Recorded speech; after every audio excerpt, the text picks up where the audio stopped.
Tapos tungkol sa prayer, tungkol sa healing. I'd like to, example lang, alam niyo na naman yung Our Father na teaching before eh. Dadagdagan ko lang. So yung Our Father is on Matthew 6 verses 9 to 13, di ba? Pag nagba-Bible study tayo, actually dun sa Luke meron rin version. And dun sa Luke nga sabi ng mga apostles, Lord, teach us how to pray.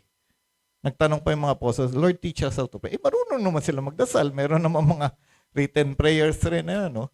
Pero sabi pa rin, sige, tinuro pa rin ni Jesus yung Our Father. Pero mas kompleto yung version sa Matthew.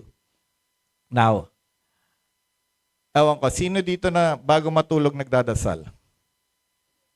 Talaga, ha? Sino dito nagdadasal lang ng Our Father bago matulog? Wala.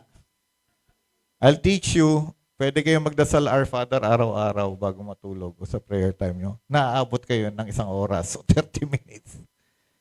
Kasi anong nangyari noon? Sabi natin, naging mechanical lang, Our Father in Heaven, Hail Mary, yun lang, ganun-ganun lang. Kaya, hindi, tinuruan tayong charismatic. Hindi, you pray from the heart. You pray, kung ano sabihin mo ka, Lord, kung ano talaga sinasabi mo, nakalimutan na, tinanggal na yung Our Father, except sa rosary, doon na lang ginagawa. But, pag pray mo yung Our Father ng ganito, I'll explain it to you. Hahaba yung dasal niyo. Okay? Nung last week, nagpadasal si Derek sa akin, nag-text, Daddy, paki-pray nga yung nanay nung kaibigan namin, critical siya na sa hospital, pa-pray sa Voice of God. Unang basa ko, sabi ko, papipray ko ba sa Voice of God pa? Parang hindi, ang layo na. Kaibigan, nanay nung kaibigan niya. Ang layo na, pero sabi ko, sige, pray. Pero saan ko bibigay? Sa servant leaders pa? Sa healing ministry. Binato ko si Sir She. Sir She, pakidasal healing ministry. Ewan ko kung dinasal nila, pero sana dinasal nila. Bakit? Okay, next bro. Nung nagdadasal ako, pinagdadasal ko rin yung nanay ng kaibigan ni Derek, I prayed the Our Father. Unang-una, our. Not only my, but our, communal. Bakit mamimili ka ng dadasal mo? Kaya nga sinabi, our Father. When you pray, sama mo lahat ng nangangailangan. Okay? Huwag puro dasal mo para sa'yo. Amen? So when you start the Our Father, remember, do not pray for yourself alone. He is our Father. When we say Father, yung original text, Abba, yan yung Father God in relation of personal intimacy. Father God siya, God nga siya, pero madaling lapitan, na para siyang tatay. Yung word na Abba. Ba yung sinasabi dun sa ibang text na, do not call anyone Father here on earth. Tapos sasabihin ibang sekta, ba't yung mga pari yung tinatawag nyong Father, ba't ganon? Kung yung explanation yun, yung sinasabi ko sa inyo, natignan yung original text. Original text, hindi sinabi na Aba. Sinabi yun, Abor Abenu. Ano ibig sabihin yun? Yung father na nire-respeto lang na o kaya yung tatay, yun yung Abenu. Kasi kung sinabi mo, do not call anyone here on earth Father, bakit yung tatay mo tawag mo Father? Ba't yung tatay mo tawag mo tatay? Ba't yung tatay mo tawag mo Ama? Sabi ni Jesus, do not call anyone here on earth tatay. Di ba? Diyan tawag na lang sa akin ni Derek Denver. Tawag sa akin ni Denver, halika nga dito. Yan na lang. Tapos sabi, do not call anyone teacher, rabbi. Hindi yun. Intindihin yung original text. Ang sabi dito, do not call yung Father God. Aba. Ewan ko lang yung title ng Aba na kumanta ng Dancing Queen, kung blasphemous ba yun. Pero yun na sinabi ni Lord, huwag mong tawaging Aba.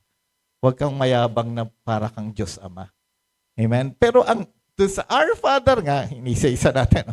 Our Father, when you pray the Our Father, you're praying to a God who is intimate, who has personal intimate relationship with you. Kung meron kang ama na mabait, yun. Mas mabait pa siya dun. Malas kung walang amang mabait, kung yung nanay mo na lang mabait. Kung mabait yung nanay mo sa iyo, mas mabait pa si Lord doon. Mas madaling lapitan pa yun.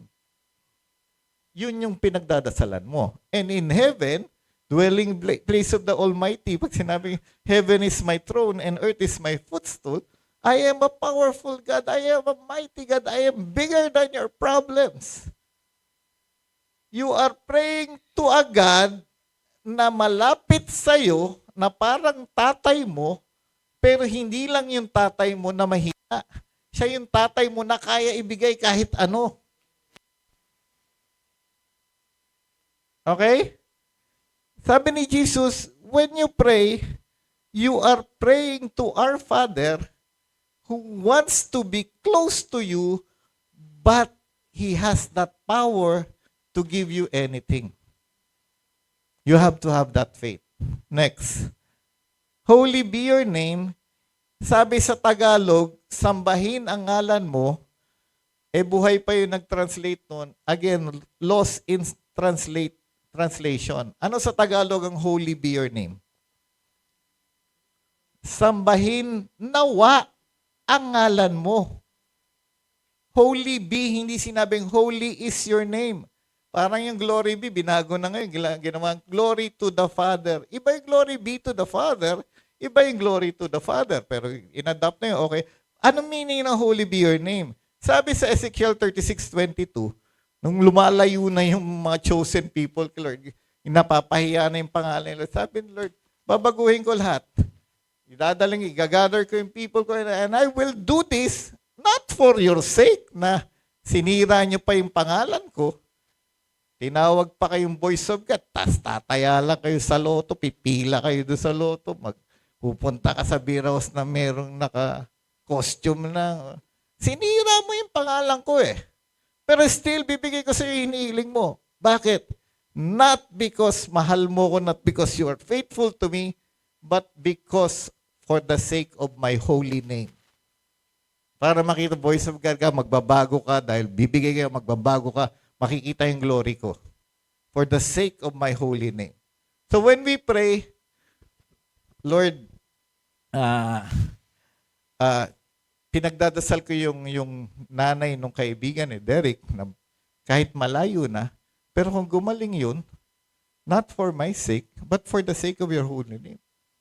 Pag yung mag-glorify ka, pag gumaling yun, biro mo terminal na, mamamatay na.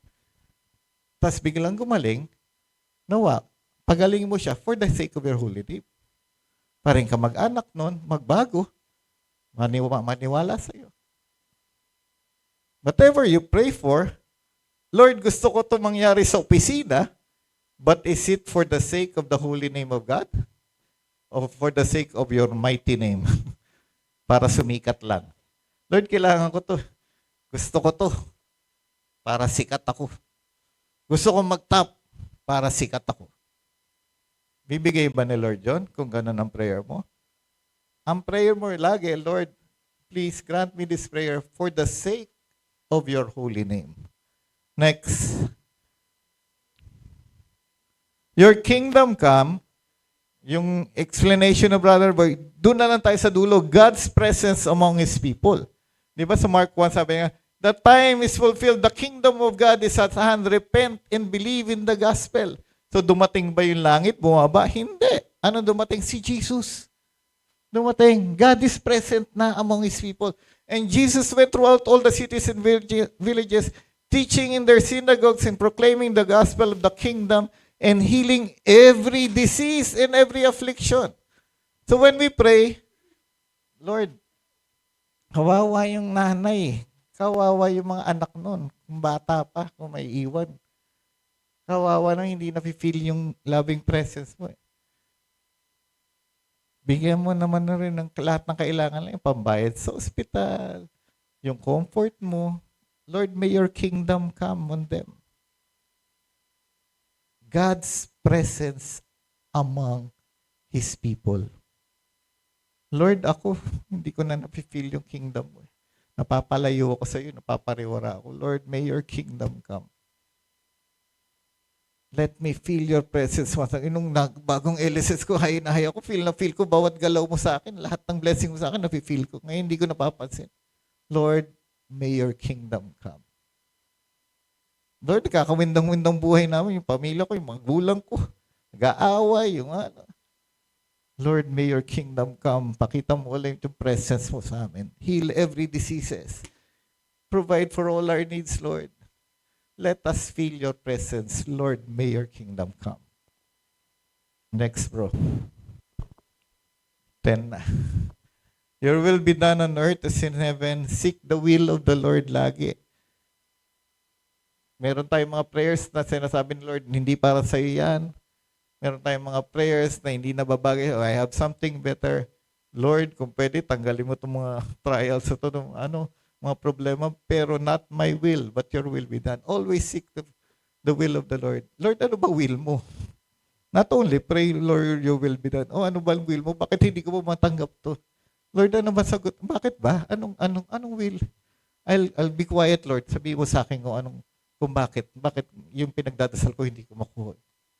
Lord, let your will be done on earth as in heaven. Next, bro. Give us this day our daily bread. Again, reminder, our Father, give us this day. Meron sa inyong mga may pera. Merong mga bata na hindi kailangan magdasal na bigyan mo naman kaming kakanin bukas kasi yung mga tatay nila at nanay nila may pambili ng pagkain. Gigising na lang yan, kakain na lang yung pagkarami-rami. So bakit ako hihingi ng give us this day our daily bread? Bakit ako magdadasal araw-araw? Give us nga yung mga wala. Pagdasal mo. Ang dami kayang hindi nakakakain. Ang dami kayang walang pera. Ang dami kayang walang trabaho yung mga magulang nila. Pray for others kung meron ka. Pray for others. And pray every day. Kailangan nila yun every day. Kung ikaw man akala mo hindi mo na kailangan, pwedeng one time biglang tanggal sa trabaho magulang mo, biglang ikaw ngayon mga kailangan. So pray every day. Give us this day our daily bread. Next, bro. Forgive us our sins. Aside from asking for forgiveness, always reflect on yung ano ba shortcomings of Lord. Sorry sa mga kasalanan ko. Pero Lord, ano ba shortcomings ko sa'yo? Ano ba sa araw na to, ano ba shortcomings ko? Ay, hindi ko napatawid yung matanda. Nagmamadali kasi ako eh. Pero pwede naman ako pumara. Seconds lang naman yun. Patawarin ko muna para safe. So, ano pa ba Lord shortcomings ko? Sorry. Reflect on our sins and ask for forgiveness. Again, ang prayers natin, the Lord is not too weak to save us or too deaf para marinig ang prayers. Pero again, sinasabi sa Isaiah 59 verse 1 and 2, kaya hindi natin tatanggap ang prayers natin dahil sa kasalanan. Na parang payong ang kasalanan, pag umulan, ayan yung blessing si Lord. Pero since nasa ilalim ka ng payong ng kasalanan, hindi mo matatanggap yung blessings. So tatanggalin natin yung payong ng kasalanan. We ask for forgiveness. Forgive us our sins every day. Kung wala tayong kasalanan for that day, we ask, ano ba kulang ko, Lord? Ano ba yung sin of omission? Yung hindi ko nagagawa na gusto mo. Next, bro. As we forgive those who sin against us, again, God will forgive any sin kahit gaano kalalim pa yan. Kahit pumatay ka pa ng tao as long as we repent and we ask for forgiveness. But again, mayroong prerequisite yan. May condition yan. Isa lang, magpatawad ka rin daw. Sabi ni Lord. Mark 11:25. And when we pray, pag naisip mo may kaaway ka, patawarin mo bago mo ituloy yung dasal mo daw. Mark 11:25. Nasa Bible yan. The Bible is the Word of God. Sundin natin yung Word of God. Magpatawad ka kahit gaano kahirap yan. Now, kung hindi ka makapagpatawad, pray to God, Lord, hindi ako makapagpatawad. Tulungan mo akong patawarin siya. Hindi yung i-ignore mo lang yung Word of God. That is the Word of God. Amen? Next. Do not bring us to the test. Bakit test lang? Hindi sinama si Marie, hindi sinama si Lisa. Ay, hindi. Ay, ibang test pala to. Test or temptation, singular, refers to eschatological or end-time temptation. Ang pinagdadasal dito, yung last-ditch effort ng demonyo na kahit ba charismatic ka, may ganun eh. Di ba yung mga napoposes ng mga madre, may napoposes ng mga religious, yung naki-Lord na pilit na kinukuha ng demonyo bago mamatay. Yun eh. Di ba yung mga palabas sa sine, yung mga, bakit matandang madre pa ang kinukuha? Ay mamamatay na yun, pilit na kinukuha na yun. Yun yung tinatawag ng eschatological temptation eh. May preacher sa ibang community namatay sa Sogo. hindi kasama asawa. Eschatological temptation. Minsan lang nakakita ng maganda na tukso sumama, namatay. Hindi ako yun Hindi si brother. Hindi si, nadyaryo yun. Pinigil, binayaran, mayaman yung community. Binayaran kagad na wag maidyaryo. Pero sayang, eschatological temptation, Servant ni Lord for how many years? Last dit, tinukso ng demonyo bago mamatay. Nagkasala. Yan ang pinagdadasal natin. Ako laging pinagdadasal, Lord, kung kukunin mo ako, kunin mo na ako dun sa pinaka-high yung spirituality ko. Yung kung bata pa yun, kung ngayon ang highest spirituality, sige Lord, paglabas ko dyan, mamatay na ako. Kung sa bukas at saka sa susunod ng mga araw, palala na ako ng palala, pasama na akong pasama. Ngayon mo na ako kunin. Do not bring me to the test. Amen? At wag naman, yung mga iba nagdadasal, yung mga sinasabi dito or nagsishare na, binigyan ako, tinukso ko ni Lord. Binigyan ako ng trials ni Lord na ano. Actually, si Lord, diyan nga sa James 1:30, the Lord tempts no one. Yung demonyo ang tumutokso. Yung trials, hinahayaan ni Lord. Iba yung trials sa temptation. Okay? Inaalaw ni Lord yung trials na dumating sa buhay mo para lumakas ka. Pero yung temptation mismo, na binigyan ako ng test ni Lord, binigyan ako ng tukso na ito, daming pagkain sa harapan ko bigla, alam ng bawal sa akin yan, si Lord binigay sa akin yan. Hindi si Lord nagbigay, yung demonyo nagbigay noon. Amen? Hindi si Lord na nagtatempt. Okay? Last. Not deliver us from evil. Again, yan sinabi ni Brother June last time, sinabi niya na we are fighting the evil. Hindi ang kalaban natin yung tao. Yung evil yung bulong-bulong ng demonyo sa atin. We always pray, wag nyong sasabihin walang demonyo na walang bumubulong sa atin. Yung mga evil yan, tuloy-tuloy yan, kahit nakilord ka na, lalo na kung nakilord ka, pilit na binubulungan yan. Di ba? Sino mga kasabay ni Sister Baying sa kotse pa uwi? Hindi, diba? Hindi, iba pala. Basta ganon. We pray always to deliver us from evil. Ano deliver sa Tagalog? Ha? Adya? Ano other word? Ha? Yung pinaka-common, yung deliver ba, dalhin? Hindi i-adya o ilayo mo kami. Iba yung deliver us to evil. Iba yung to sa from. Pag deliver from, ilayo mo kami. Okay? Baka ibang nalilito sa English, layo mo kami sa lahat ng evil. Amen? And remember, you may have all the gifts of the world, if you have no love, wala kang kwenta. Ang demonyo, kayang-kayang manukso, powerful yan. Pero walang love yan . If you have love, hindi ka matutokso. So, laging nandiyan yung love. Tanggalin mo yung hatred mo. And that devil is totoo. Dami na naming kinasout nila Brother Boy noon. Totoong may evil possession. And common denominator, common sa kanila? Lahat sila may hatred. Yun yung napapasukan ng demonyo. Okay? So, napaka-importanting magpatawad. So, kung may hatred ka, tanggalin mo yan. And pray na hindi ka kayanin ng demonyo. Amen? We pray to our Father, the God who is powerful, who is loving, who is mighty. Amen.